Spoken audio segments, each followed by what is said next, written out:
Good evening, everybody. On behalf of Fellowship family, it's a pride privilege to extend you a warm welcome to this virtual academic program of Fellowship family. Hence, as per the previous announcement made by our admin Professor Pramod Kumar Das, today we have organized the fourth special webinar for students, research scholars, and the newly joined faculties of philosophy in our country. Our objective behind it to prepare the young scholars of philosophy to be the extempore speakers and to be the excellent teachers of philosophy so that they can inspire others for the reflective thinking and philosophical thinking. The young scholars, those have been invited today to this webinar, they are Ms. Ankita Padir, Mrs. Manorama Mohanty, Mr. Ravindra Pradhan, and Mr. Jagannath Maharana. I welcome all of them to this special webinar program. I would like to welcome our admin, Professor Pramod Kumar Das, and our moderator, Dr. K. Umdan Rao, to this Sunday webinar. With this, I also welcome our senior faculty member of our country, Professor Avinash, and others to this virtual Sunday webinar of this.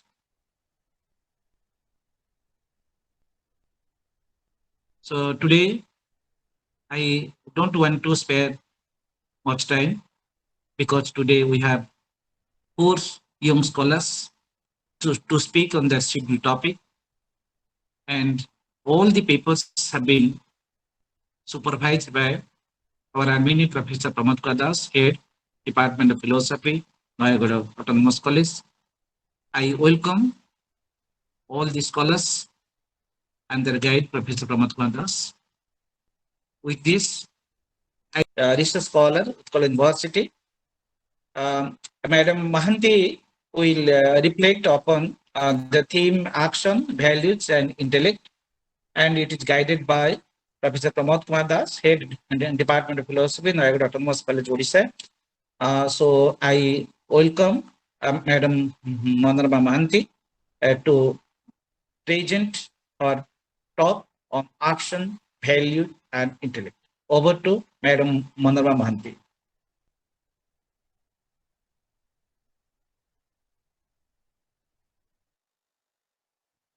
Madam, please unmute yourself. Madam, please unmute yourself. Thank you, sir. Sir, am I audible? Yes, audible, very clearly. Good evening, all. Respected professors, judges, my love towards today's participants, and my heartfelt gratitude to Professor Pramod Kumar Das, sir. With his consistent guidance and mentoring, I have completed successfully my paper. The name of the paper is Action, Values, and Intellect. Individuals are active agents in their own environments. They are continuously occupied to fulfill both mental desires and bodily needs within transitional surroundings. These interactions are via many-folded actions. So, a person is defined through his actions every time. In Sanskrit, action means karma. This word karma first appears in the oldest Hindu text, the Rig Veda, with a limited meaning of ritual actions only until its philosophical scope is extended in the later Upanishads. The term gains a more philosophical weight when the consequences of actions are attached to it. Thus, a karma is morally good or bad, and the theory of karma holds that the universe contains a mechanism to ensure that a good deed will bring good results for the doer, a bad deed, bad results. In this paper, we shall focus on the question, can we classify karma into good and bad by our finite intellect? Before knowing its answer, we should know, does karma exist? Yes, it exists. and it also affects our life. Karma creates memories and desires, which then determine how we live following those memories and desires. In the context of action, memories are always related to body and desires are always related to mind. Science claims that every cell of our body has memory out of which our habits have been originated and formed. We can say performance of actions are based on our bodily memories and mental desires. It is truly said that we are our habits or we are collection of our habits. Sometimes it is also said about us that we are our mind. Our mind is constituted of two distinct sides, one facing the world of stimuli that reach it from the objects of world, and the other facing in the within, which refers to the stimuli received. The outer mind facing the object is called the objective mind. In Sanskrit, this is called manas. And the inner mind is called the subjective mind. In Sanskrit, this is called buddhi. That individual is whole and healthy in whom the objective and subjective aspects of mind work in unison. In the moment, in the moments of doubt or confusion, the objective mind readily comes under the disciplining influence of the subjective mind. But unfortunately, the majority of human beings have minds that are split.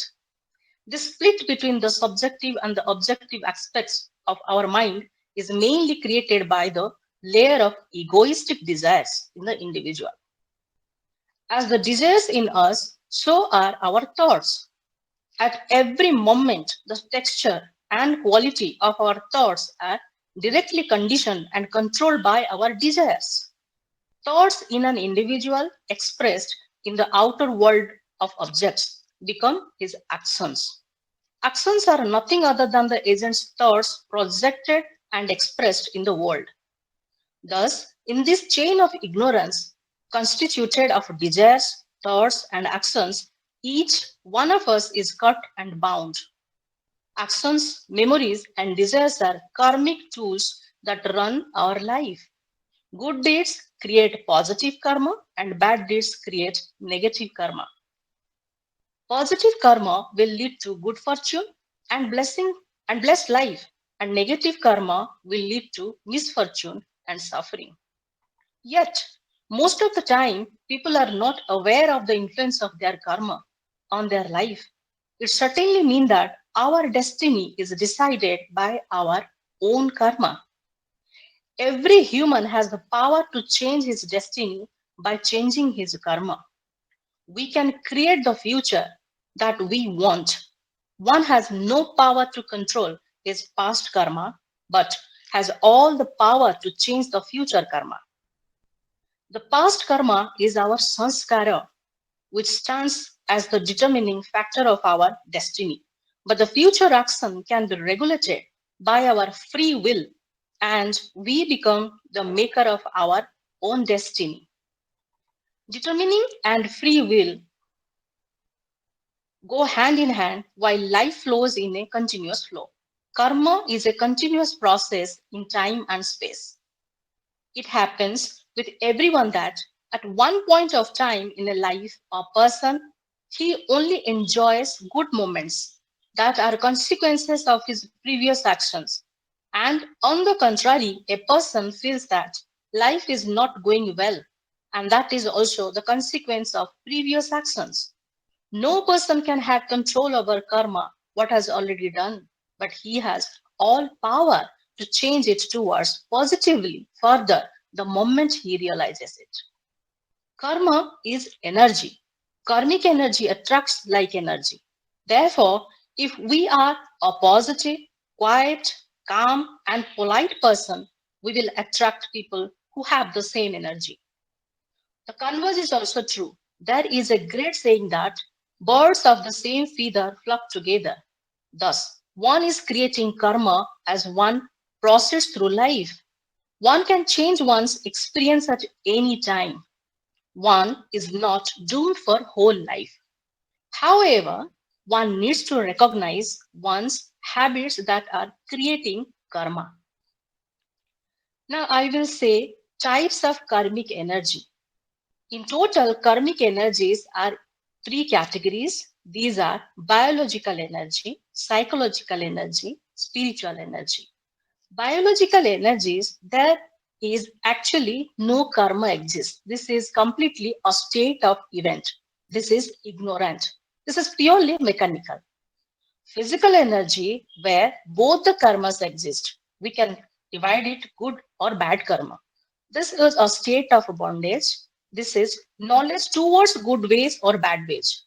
Spiritual energy. This is nishkama karma, which we can call state of freedom. This is wisdom, means no sense of agency, ever good or bad. Every person has all these three energies: biological, psychological, and spiritual. Depending on situation, time, and space, these energies flow in waves and their frequencies. We can have insights through some of the illustration. We can illustrate one action, that is cooking. Hence, cooking is purely an action, and this action is completed by energy. The act of cooking is an event when energy is only involved biologically. The same act of cooking is a karma when energy is involved psychologically. And the same act of cooking is niskama karma when energy is involved spiritually. It can be simplified as like example, cooking by a maid. Here, the action of cooking is done by a maid, where this action is being done by flow of energy. This energy is biological action. So means biological energy. Same action of cooking when someone is doing by her for her family members. Though she is doing it biologically, simultaneously, psychological energy is also invested in her action. Here, the doer psychologically feels to prepare food too good for her family members, where mental energy is also involved. So, this doer is doing better karma as compared to a person who is only doing something biologically just as a duty. Again, when the doer is cooking, she feels it is prasad and serves the food with love and devotion. It will be converted to spiritual energy. This is true sense of good karma, which we call niskama karma. Psychological energies can again be classified into three categories. These are negative psychological energy, positive psychological energy, and refined psychological energy. An example, stealing is an action, but it is an action with negative energy. Stealing is stealing, and the amount doesn't change the energy involved with this act. Stealing, be large or small, it deposits only negative psychological energy in our sanskara. It will come back with a consequence to us later in future, but it depends on your intention.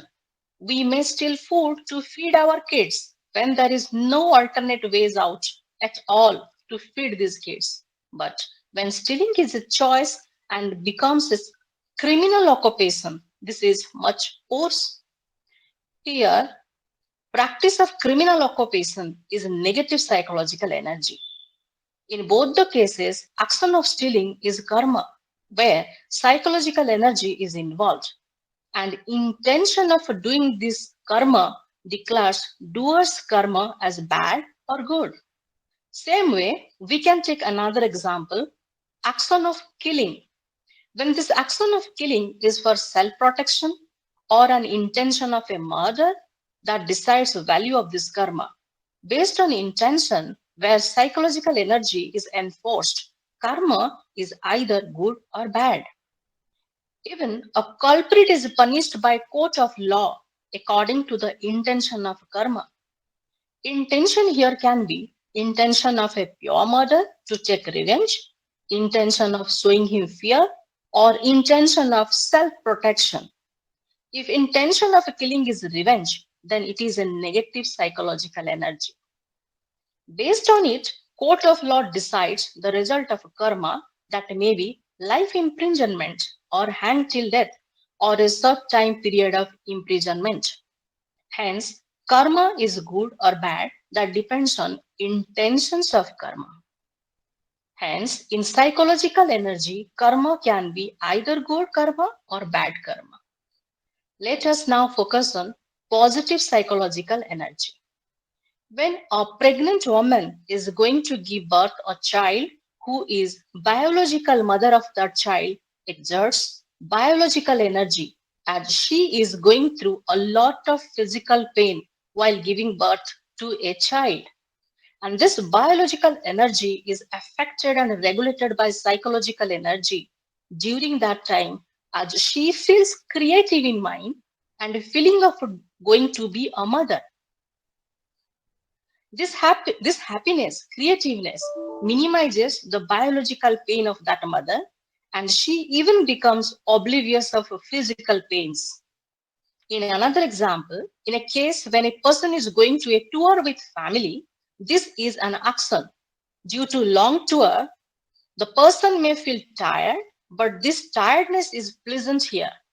This person feels positive energy for the entire session with this family tour. But if the same person is moving in an official tour and that at that time his child is in ill and deteriorated health condition, then this person is attending the official tour in compulsion. This tour may give him a sense of physical tiredness and due to health condition of his child, his psychological energy is also disturbed. When the synchronization of both biological and psychological energies is done properly, then action becomes converted to karma. But failing which it is only an event. Our biological action is mechanical. Example, auto heart pumping, breathing, blood circulations, muscle movements, cell generation are done by biological energies by default mechanism. In an example, in case when both mother and child are affected in fever, though mother is biologically feeling dull and weak, but psychologically she is too active for the child and doing all forms of possible caring to cure her child as early as possible. This form of energy is a positive psychological energy. Next, we can have explanation on refined psychological energy. The refined version of psychological energy is spiritual energy. This is possible by karma samarpana. In fact, we create our own world. As we think, so is the product of our positive thoughts. This spiritual energy is ever good and bad. It transcends both negative and positive psychological energy. Psychological energy defines karma as good or bad, and this is the state of bondage. But spiritual energy is a state of freedom or a state of enlightenment and above all good and bad karmas. This is nishkama karma, desireless action. Spiritual energy gives freedom from bondage by wisdom, which is the cardinal value of life. Doing duties without any expectation can be determined as a niskama karma. The intentions and attitude converts an ordinary karma to niskama karma.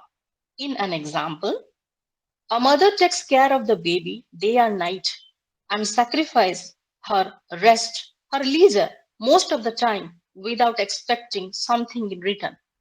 It is purely selfless care towards her child. As long as we do not expect anything in return at any point of our life, even if we are engaged in performing our daily activities, is called niskama karma. Absence of agency is the hallmark of niskama karma. Spiritual energy is never affected by positive or negative critics. This energy is above utilitarianism and materialism too. When we put aside the thought that I am doing this and associated thoughts like I will be famous, I will be rewarded, I will show off my superiority and knowledge, and in case simply do the duty with responsibility, devotion to the master, and selfless love towards others in the world, then that same act would become niskama karma. The Bhagavad Gita suggests that one act must but one should not get attached with the results of our actions, as one has no right over the actions. Karmena badi karsate ma phaleshu kadachana. In conclusion, I shall remind here the point which I have already pointed out in the introduction. One has no power to control his past karma, but has all the power to change the karma. In philosophical dimension, nibriti is the path towards spiritual contemplation. By the accomplishment of spiritual energy, we can walk towards the divine path, which helps a person free from bondage. We should be driven towards true wisdom and true meaning of life. The opposite of nibriti is prabriti. Pra means different and briti means mind's thoughts. What we are thinking that we are doing. Prabriti is path of action. Nibriti is path of knowledge. By balancing both prabriti and nibriti in our daily life, a person can attain the ultimate goal of life. Prabriti is the social action which a person doesn't necessarily do it with a synchronization of both biological and psychological energies together. Nibriti is the inward contemplation which is necessary to enable the spiritual development and welfare of all being. Loko Sangraha. We can classify karma into good and bad by our intellectual discriminatory power, but only by attaining finest intellect. By saying it, I mean to say that to walk on the divine path, it is not necessarily that a person will detach himself from this material world. Rather, he can differentiate between good and bad karmas when his mind will be enlightened. By incorporating spirituality into our daily routine, we can manifest our mind towards finest intellect. This incorporation of spirituality in our mind and body generates a spiritual energy and reflects in karma of a karta. And performance of actions turns towards above all limitations. Sense of no agency, pure duty, niskama karma, ultimate wisdom. Performance of swadharma is unqualified and unconditional. Act of act one must, but the action to be morally viable must be according to one's swadharma. The duty has to be performed irrespective of consequences. Very often, moral justification of an action is given in terms of the immediate consequences or immediate expediency. Swadharma is determined by swabhava, which signifies the proneness of the individual to do certain type of things. Niskama karma shows the method of transforming ordinary karma into the case of a karma and indirectly prevents one from doing the karma. When one is established in the state of niskama karma, it ultimately takes one to the state of naiskarmya or the state of actionlessness. Thank you. Okay, thanks so much, Manorama Mohanty, madam, for presenting a very beautiful and clear paper. I don't find the words how to congratulate you for presenting such a beautiful paper. And I must congratulate Professor Pramod Kumar for guiding Mrs. Manorama Mohanty for writing such a wonderful paper. And Mrs. Manorama has given her observation and her own stand on different kinds of karma and karmic energy. And she has very beautifully made the distinction between the biological energy, psychological energy, and spiritual energy. And she has also said that how the synchronization of biological energy and psychological energy can help us to lead towards the refined psychological energy, and how the refined psychological energy can lead us toward the spiritual energy.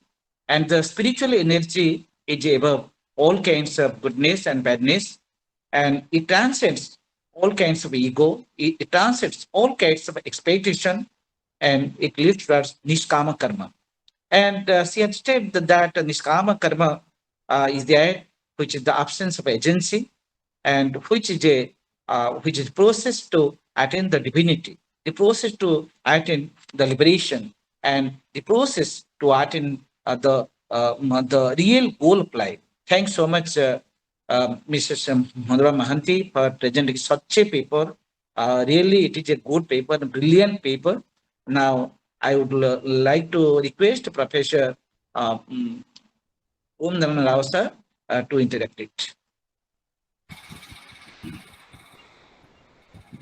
Thank you, Dr. Maharana. Well, I should congratulate Mrs.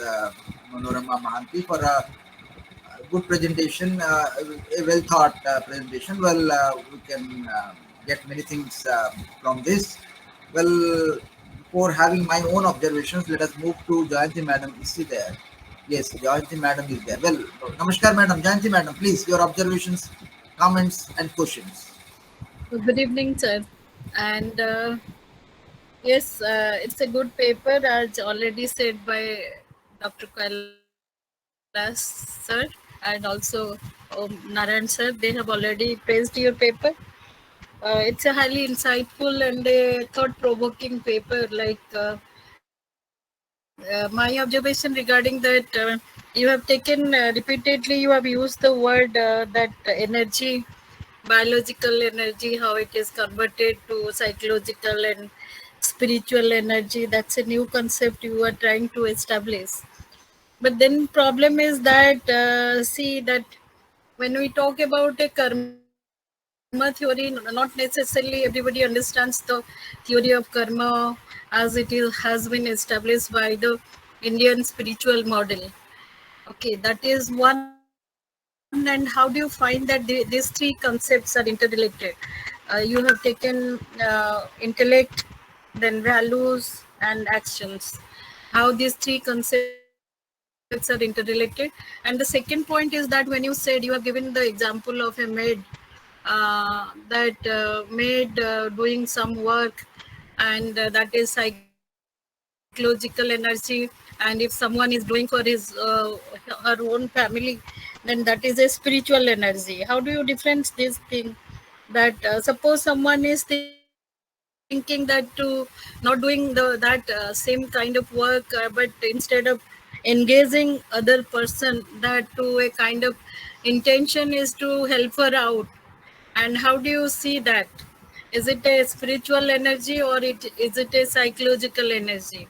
Because our karma theory says that Vasudhaiva Kutumbakam, we should extend the help to others. And also it teaches that we should talk about the social welfare and the compassion, and for other people we should work. And if we think only that whatever you are doing for your family is and with a good kind of intention, or a kind of thought, then you say that this is a spiritual energy. But if you are not doing, then it is a converted into psychological or a kind of negative karmas, as you have said. So saying all this, it is a very difficult and a general formula to establish this theory. So how do you think go about that? There are many and there is no as such guidelines, though at the end of your discussion you have come up with idea of Bhagavad Gita theory, Pravriti Marg and Nibriti Marg, all this. But there is no other spiritual models which you have followed, is not mentioned in your paper. So, but it's a well thought of paper, organized, consistency is there, everything is well said. But I have some problems understanding the concepts. How do you respond to this?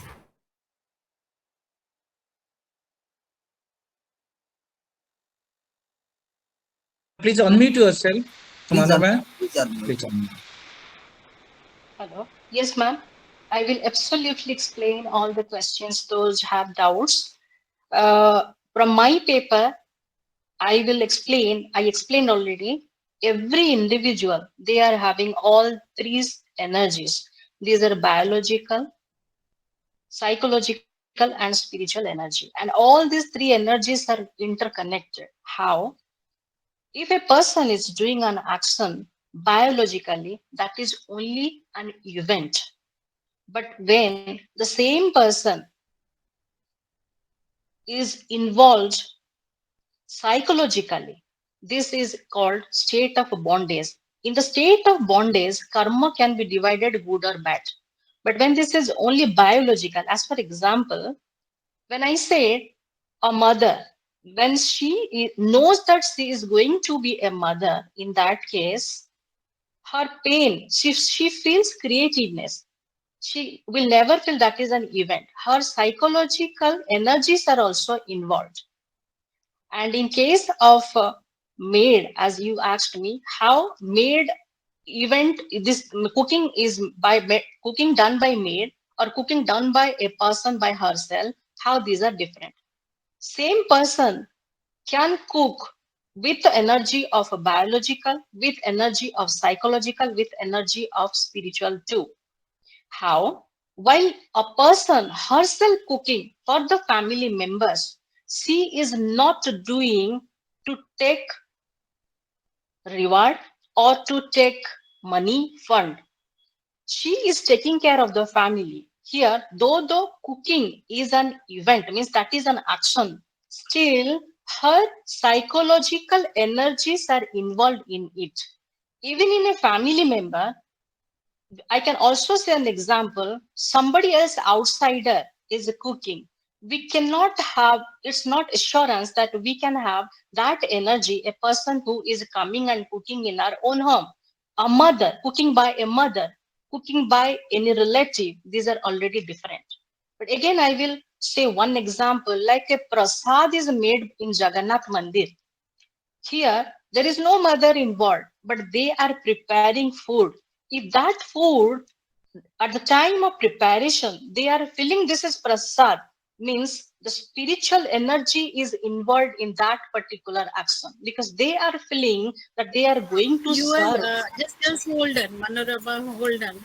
That you are saying you are giving your own answer. Like, see, if the suppose some you are saying the maid is cooking. Suppose take for the example, I have I'm not able to cook, but I have engaged somebody cooking for me. So am I doing a kind of my energy is converted into a biological or psychological or spiritual? See, and you are talking about the prasad. When we making the prasad, there is a spiritual energy involved. That is true. That is there. But if that is also done by other person, not doing by us, when the Jagannath Puri temple, the prasad is created, that is done by others, not by us. Okay. So, and how do you say this is a spiritual energy, and the maid when she is cooking at your place, is there something which is a psychological energy? So I just want to see that. See, the problem is that we have a mental construct. Always we have a mental construct, and beyond that we cannot think of other things. So, and that is the reason why you are making a distinction between a person who is cooking for you is a Understood. psychological When energy, and the same thing. Yes. yes, ma'am. When a maid is cooking, that is her job. But when a mother is cooking, that is her karma. Means that is family. So the service of a mother to the family members through cooking will be different. But a maid for the job, if she is cooking, the karma will be different. That is not at all karma. That is biological energies only. She is just doing a karma. But in psychological energies, good and bad karmas are involved. But in spiritual energies, though as this is state of freedom, so there is no sense of agency. Thank you. Hello, And I Manoj. compare it as Yes, prasad. I am answering this question. The question is actually she wants to say which karma binds us. First of all, what is karma? Then which energy creates bondage? In case of a biological energy, there is no bondage. In case of spiritual energy, there is no bondage. Only in case of psychological energy, where the intention is involved, that creates bondage. This is the focal point. This is the focus of this discussion. Suppose we are discussing about a maid. All maids are not same. All maids are not same. Suppose one maid is there who loves your family, who takes proper care beyond going beyond her job, going beyond her profession, that cooking is also psychological, and that cooking of a maid can also be spiritual. So it is not a it is so here the example of a maid is just a symbolic example, because we all have understood what is the character of a maid, but maids are different. So there are some maids who never forget you and who never leave your house. They insist on serving in your family because she loves your family. If that involvement is there, that karma is different. So the action of a maid can also be treated as psychological and spiritual depending upon her intention. Similarly, housewives, even they are not interested in cooking nowadays. They are appointing maids. So that is also bad psychology. Okay, so it is not that wives are good, Yes, yes. mothers are throwing their children on the roadside. All mothers are also not caring. So here we mean to say what type of energy we are exerting behind an action. If it is purely mechanical, biological, it is not an action at all. It is simply an event. If it is niskama karma, it is purely spiritual, that will also not bind you. We have a bondage only in psychological involvement. Number one. Secondly, she is saying that psychological energy is of three types. It can be negative, it can be positive, and it can be refined. You exercised your psychological energy. That does not mean you will prosper, you will transform. You can use your psychological energy negatively, positively, and transcendentally. Okay, so psychological energy has also different dimensions. You can use your psychology in the negative way. You can use your psychology in the positive way, and you can use your psychology in the transcendental way. That means you will transcend everything. That is called niskama karma, that you don't have a sense of being a wife, being a mother. You just did it for the in a without a sense of a agency, in prasad bhava. Whatever I did for him. I did for a universal principle. Okay, so the same karma has different dimensions. It can be only biological, it can be both biological and psychological, and it can be biological, psychological, and spiritual together. So as your karma, so is your the status of a Energies. bondage and freedom. That is your personality. You are doing something, but what is the status? What is the nature of your action? No doubt you did something, but the way you did, that accrues your bondage or freedom. That type of satisfaction, that type of enjoyment you will get from the nature of your action. We are all teaching, we are all in the teaching profession. But how you enjoy your profession, how you love your students, how you are involved in the classroom, that matters. That matters. This is what she is trying to say. This is a new concept she has developed. Thank you, sir. Thank you. I agree with you. You have given clear picture. Thank you so much. But still, that are debatable. But as the time is not there, we can talk to this later on also. But Pramod sir has cleared many of the things. So just go through that. It's a good paper. It's a good paper. Okay, no doubt. Okay. Thank you. Thank you, Professor Das, Professor Jayanti, Madam. Well, one thing still remains, in spite of all this, when you make a classification of the psychological energy, and you make a classification negative psychological energy and the positive psychological energy and the refined one. What is this negative psychological energy? What is this? When you say it's a negative psychological energy, what is this? Yes, sir. Sir, I have already explained with an example that is, let's say, stealing. Stealing of food. If a person have no choice to feed the child and bound to steal something, that is not negative. But the same thing, stealing, a person is doing some kind of stealing, and that is uh, negating some social activities. Means it's money laundering, or that is malpractice of something. So this is called negative psychological energy. Here, Yeah. being Yes. psychological energies, karmas are bad and good. But sir, feeding Well, child with thank you, Madam. alternate. Well, because with the time is short, let me tell you one thing.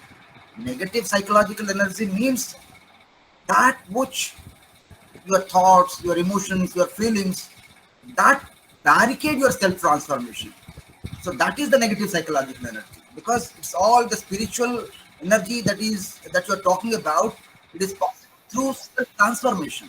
This negative psychological energy is that which barricades your self transformation. Okay, and this positive psychological energy is that which help you in transforming yourself to the spiritual fold. So that you have to make it very clear and very nicely. New attempt. Thank you, sir. Dr. Yes, Rao, sir. Yes, sir. even the decision of Arjuna not to fight, you see, here fighting is bad because negotiation is good. But in the battlefield, when Arjuna was expected to fight, his decision not to fight is also a negative psychology.